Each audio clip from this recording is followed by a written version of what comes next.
ناظرین، جیسا کہ آپ جانتے ہیں کہ انجینئر مرزا محمد علی المعروف مرزا چڈو جو کہ جیلم کا رہنے والا ہے، یہ شخص قرآن و سنت کے نام پر مسلمانوں کو جس طرح گمراہ کر رہا ہے، اسی انداز کے فتنے سابقہ صدیوں میں بھی آتے رہے ہیں اور مٹتے رہے ہیں۔ یہ بھی انشاءاللہ مٹ جائے گا اور آنے والے وقت میں نہ جانے اور کتنے فتنے آئیں گے، لیکن چونکہ علماء اہل سنت کا یہ فریضہ ہے کہ ایسے فتنوں کا وہ رد کریں، لہذا اس رد کرنے کے لیے یہ دین کا ادنا سا طالب علم ہونے کے ناطے ہم آپ کو اس کا چہرہ دکھاتے رہتے ہیں۔ آج کی اس ویڈیو میں مرزا چڈو صاحب کی تحقیق کے چند نمونے آپ کو داڑھی کے حوالے سے بتائیں گے۔ داڑھی کا مسئلہ یاد رکھیں، اجماع اہل سنت ہے اس پر۔ چاروں ائمہ کرام کے نزدیک، صحابہ کرام کے نزدیک، علماء اہل سنت کے نزدیک داڑھی ایک مٹھی سے کم کٹوانا حرام، ناجائز، گناہ اور جہنم میں لے جانے والا کام ہے۔ لیکن چونکہ مرزا چڈو جیسے فتنے ہمیشہ جب دین کی بات کرتے ہیں تو دین میں لوگوں کو اپنی طرف کرنے کے لیے اپنی مرضی سے دین میں انٹرٹینمنٹ کے نام پر، ان کو ریلیکسیشن کے نام پر، ان کو دینی احکام کی جو ایک اہمیت ہوتی ہے وہ ان کے دلوں سے نکالتے جاتے ہیں، صرف اس لیے کہ لوگ ان کے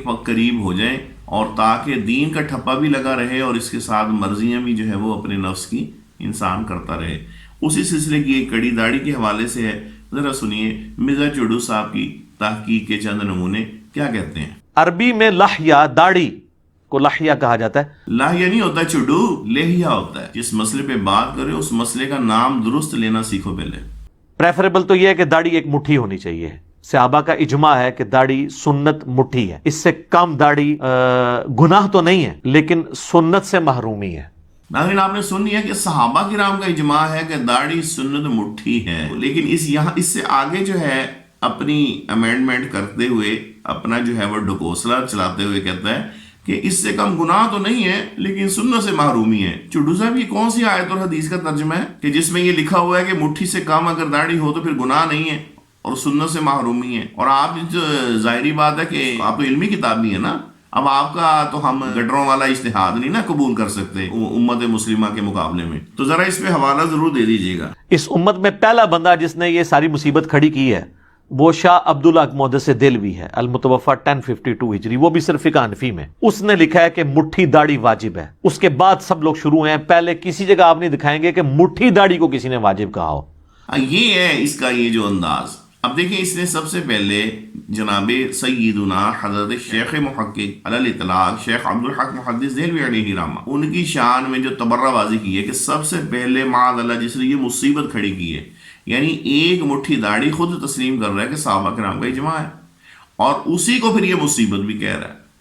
تو یہی اس کی جو ہے وہ 100 منہ والا سانپ ہے جس کا پتہ نہیں چلتا کہ کس منہ سے اس نے زہر اگلنا ہوتا ہے، اور بزرگان دین کو اس لیے کنڈیم کرتا ہے کہ تاکہ لوگ ان سے حجت نہ پکڑیں۔ قرآن و سنت کی جو انٹرپریٹیشن اور تشریح اکابرین اہل سنت نے بیان کی ہے، لوگ اس طرف نہ جائیں، بلکہ ٹھپا قرآن اور سنت کا ہو لیکن اس کے اندر تشریح جو ہے وہ میری قادیانیوں والی ہو، غامدی والی ہو، میری جو ہے وہ گمراہ ٹولوں والی ہو، تاکہ لوگ جو ہے وہ دین کے نام پر دین سے دور ہو جائیں۔ اب آپ چڈو صاحب سے یہ پوچھیں، اگر چڈو صاحب چونکہ مطالعہ تو فرماتے نہیں ہیں، حالانکہ سید اعلیٰ حضرت علیہ رحمہ کے فتاوی رضوی کی 22ویں جلد اگر دیکھ لیتے تو اعلیٰ حضرت خود 581 صفحہ میں ارشاد فرما رہے ہیں فتح القدیر کے حوالے سے، جو کہ فتح القدیر شیخ محقق سے بھی پہلے کی لکھی ہوئی علامہ ابن حمام علیہ رحمہ نے فرماتے ہیں لَأَخُذُ مِنْهَا وَهِيَ دُونَ ذَلِكَ مَا يَفْعَلُهُ بَعْضُ الْمُغَارِبَاتِ وَمُخَنَّثَاتِ الرِّجَالِ، کہ داڑھی تراشنا یا کترنا کہ وہ مشت کی مقدار سے کم ہو جائے ناجائز ہے، جیسا کہ بعض مغربیت زدہ لوگ اور ہیجڑے کرتے ہیں۔ تو چڈو صاحب یہ شیخ محقق صرف یہ نہیں فرما رہے، یہ اس سے پہلے علامہ ابن حمام بھی یہی فرما رہے ہیں، اور اس سے بھی پہلے جتنے اکابرین ہیں وہ بھی یہی فرما رہے ہیں۔ اور جب آپ نے خود ہی تسلیم کر لیا کہ صحابہ کرام کا اجماع ہے کہ وہ ایک مٹھی کے بعد والی داڑھی کاٹتے تھے، تو اس کا آٹومیٹکلی نتیجہ کیا نکلا کہ ایک مٹھی سے کم رکھنا جائز نہیں تھا۔ اگر جائز ہوتا تو کوئی صحابی تو پھر اس پہ بھی عمل کرتا نا کہ جب ہے ہی جائز تو پھر اس میں کیا حرج ہے۔ تو جب سارے صحابہ ایک مٹھی کے بعد کاٹنے کو جائز قرار دے رہے ہیں بقول آپ کے، تو چڈو صاحب پھر ایک مٹھی سے کم کرنا گناہ نہ ہونا یہ آپ نے کہاں سے استدلال کر لیا؟ اس کا جواب ذرا ضرور دیجیے گا۔ لیکن مجھے نہیں امید کہ جس طرح آپ نے 170 جھوٹ مفتی علی نواز صاحب نے آن لائن آپ کے اپلوڈ کیے ہیں اور آپ کو آج تک کسی ایک جھوٹ کی بھی صفائی دینے کی توفیق نہیں ہو سکی، تو مجھے نہیں لگتا کہ آپ اس کو بھی آپ ہضم کر جائیں گے شیر مادر کی طرح۔ میں تو فرض سمجھتا ہوں مرد کے لیے داڑھی کو، اور پھر خود ہی کہتے ہیں میں تو فرض سمجھتا ہوں۔ اب چڈو صاحب کو یہ بھی نہیں پتا کہ فرض واجب اور سنت میں فرق کیا ہوتا ہے. ایک طرف کہتا ہے میں فرض سمجھتا ہوں، دوسری طرف کہتا ہے یہ مصیبت شیخ محقق نے کھڑی کی ہے، اور تیسری طرف کہتا ہے کہ ایک مٹھی سے نیچے گناہ نہیں ہے، اور چوتھی طرف کہتا ہے کہ اس پہ تو اجماع صاحب ہے کہ مٹھی کے بعد کاٹتے تھے.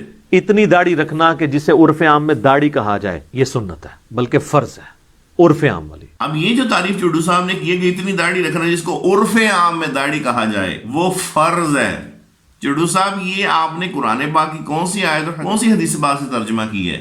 ہم تو اپنے علماء اہل سنت جو ہیں اکابرین، جن کے بارے میں حضور فرماتے ہیں البرکۃ مع اکابرکم، برکت تمہارے بڑوں کے ساتھ ہے، اور قرآن پاک میں فرمایا صراط الذین انعمت علیہم، چلا ان لوگوں کے راستے پہ جن پہ تیرا انعام ہوا. ہم تو ان کی انٹرپریٹیشن کو اپنے سر آنکھوں پہ رکھتے ہیں. لیکن چڈو صاحب آپ تو نہیں نا ان کو مانتے، آپ تو کہتے ہیں بابوں کا خدا اور ہے، کتابوں کا اور ہے. تو یہ آپ ذرا مہربانی فرمائیں، کسی بزرگ کو تو آپ پیش کر نہیں سکتے نہ ہے، لیکن یہ کہ آپ ذرا کتاب بھی کوئی بتا دیں کہ یہ کس کتاب میں لکھا ہوا ہے کہ داڑھی فرض ہے، اور یہ کس کتاب میں لکھا ہوا ہے کہ اتنی داڑھی رکھنا عرف عام میں کہ جسے داڑھی کہا جائے وہ فرض ہے. اور آگے سے چونکہ چڈو صاحب کے بعد دلیل تو تھی نہیں، دلیل ہوتی تو وہ کس طرح اس کو چھوڑ جاتے. لہٰذا آگے دلیل سنیے، اور آپ جو ہے اس پہ اب کیا کہنا چاہیے یہ میں ناظرین آپ پہ فیصلہ چھوڑتا ہوں. شاہد افریدی والی داڑھی، اتنی اگر کوئی داڑھی رکھ لیتا ہے نا تو وہ گناہگار نہیں ہوگا. کہتا ہے شاہد افریدی والی داڑھی، یعنی جیسے شاہد افریدی والی داڑھی نہ مانے چڈو صاحب تو صحابہ کا اجماع بھی نہ مانے، اور ماننے پہ آئے تو موجودہ دور کے کرکٹر شاہد افریدی کی داڑھی کو بھی مان لیں.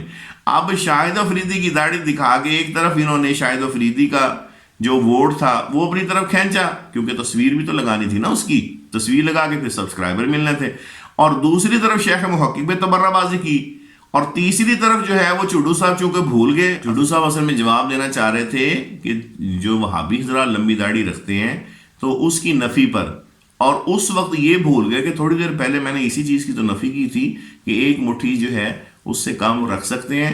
لیکن جب وہ لمبی داڑھیوں کی نفی پہ دلائل دینے کی باری آئی تو پھر وہی دلائل دینے لگ گئے جو ایک مٹھی داڑھی کے تھے. شاہد افریدی والی داڑھی، اتنی اگر کوئی داڑھی رکھ لیتا ہے نا تو وہ گناہگار نہیں ہوگا. تو کہتا ہے شاہد افریدی والی داڑھی، پھر لوگوں کے اندر اپنی وہ بھی تو اس نے رکھنی ہے نا کہ جس سے لوگ کہیں کہ جناب دین کے نام پر ہی ہمیں جو ہے نا وہ بڑا چڈو صاحب سے تو بڑے بڑے ہمیں پیکیجز مل رہے ہیں کہ آپ دین کے نام پر ہی بھلے اپنے نفس پر، نفسانی خواہشات پر عمل کرو تو کوئی مسئلہ نہیں ہے. اور چڈو صاحب کے جو مرشد صاحب ہیں چونکہ ہیں جو مرشد تو لہٰذا وہ ان سے بھی آگے ہیں، وہ کہتے ہیں نہیں داڑھی ضروری نہیں ہے سرے سے، بس یہ ایک محبت کی بات ہے. کتابی کہتے ہیں میں نے عبداللہ بن عمر کو دو کام کرتے ہوئے دیکھا ہے، ایک تو وہ مٹھی کے بعد داڑھی کاٹ دیا کرتے تھے مطلقاً.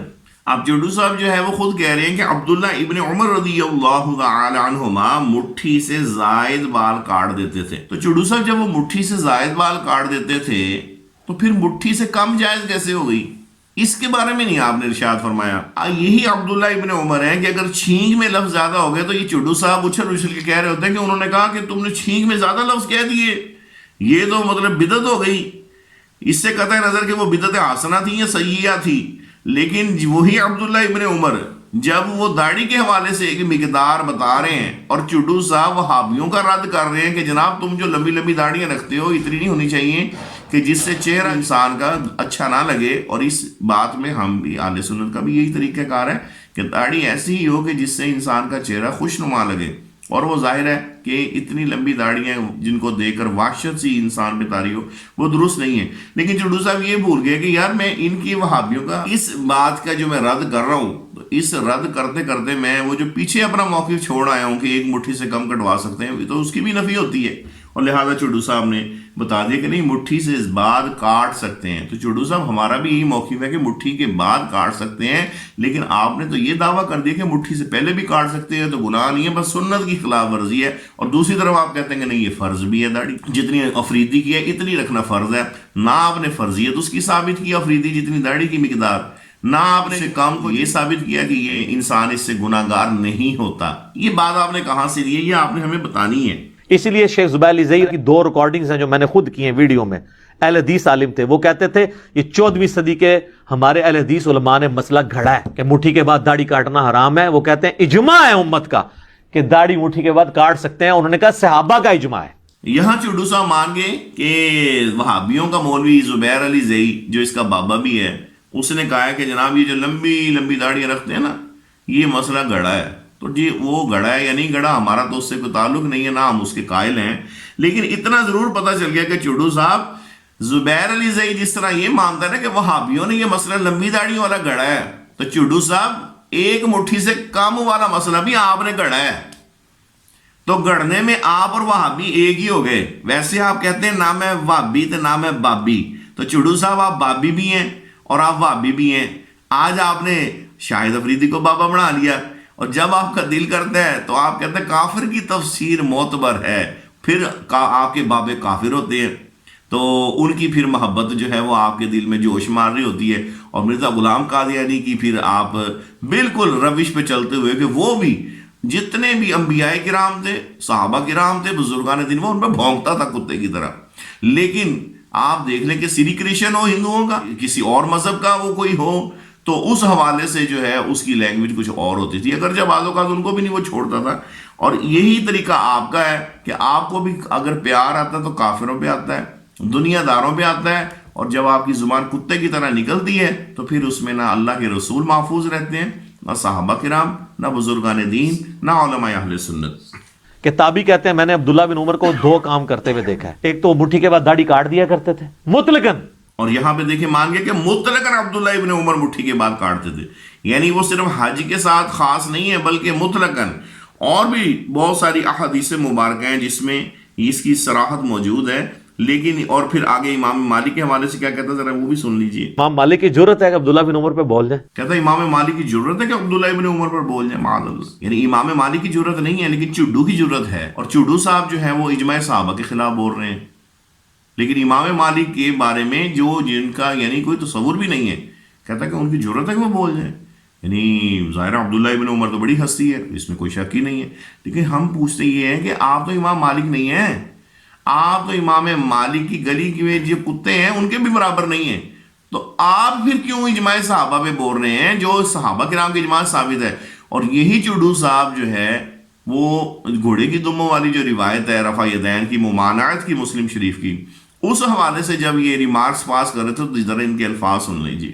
عملی تواتر پہ آئے تو عرب کا عملی تواتر مانا جائے گا، ہندوؤں کی اولادوں کا نہیں، اور سکھوں کی اولادوں کا عملی تواتر نہیں مانا جائے گا، بت پرستوں کی اولادوں کا، جو صحابہ کی اولادیں ان کا مانا جائے گا۔ تو ناظرین آپ نے دیکھا اس وقت ان کو رفع یدین کی محبت کی وجہ سے، وہابیت کی تائید کرنے کی وجہ سے، ان کو صحابہ کرام کی اولادوں پہ بھی پیار آ رہا تھا، اور کہہ رہے تھے کہ جناب جو مدینہ شریف میں رہنے والے ہیں، اس وقت پھر ان کو یہ بھی یاد آ رہا تھا کہ جناب جتھے مجھ بنی ہوئے تو اور جگہ ٹھیک ہوندی ہے، جتھے جڑا دودھ دیندا ہوئے وہ ٹھیک ہوندی ہے۔ یعنی مثال بھی چوڈو صاحب نے اپنی جیسی چوڈو پن والی ہی دی ہے۔ اور اس کے بعد پھر صحابہ کرام کی اولادوں کے اعتبار سے آپ دیکھ لیں کہ کہتا ہے کہ وہ حجت ہوں گی یہ۔ تو اب میں پوچھتا چوڈو صاحب، صحابہ کرام کی اولادیں اگر حجت ہیں تو پھر صحابہ کرام کے خلاف اور شاہد افریدی حجت کیسے ہو گیا آپ کے نزدیک؟ یہاں تو آپ خود تسلیم کر رہے ہیں کہ صحابہ کرام کا یہی عمل تھا، عبداللہ ابن عمر کا یہی عمل تھا، اجماع صحابہ سے یہ ثابت ہے۔ اولاد کی بات تو بعد میں آتی ہے، تو جہاں صحابہ کا اجماع ہے اس کے خلاف آپ کہہ رہے ہیں کہ نہیں، ایک مٹھی سے کم بھی داڑھی رکھی جا سکتی ہے، اور دلیل کیا ہے؟ شاہد افریدی، لعنت اللہ علی الکاذبین۔ بس ہم یہی کہہ سکتے ہیں کہ آپ کا کوئی دین مذہب نہیں ہے، اور انشاءاللہ ہمارے ذمہ بھی پھر یہی ہے کہ آپ جیسے جو فتنے ہیں جو اندر خانہ قادیانیت کو بھی پروموٹ کر رہے ہیں اور لوگوں کو دین کے نام لگا کر دین سے دور کر رہے ہیں، ان کو بھی انشاءاللہ ہم ہائی لائٹ کرتے ہی رہیں گے۔ اللہ پاک ہمیں اس جیسے اور فتنوں سے بھی محفوظ فرمائے۔ بہت شکریہ۔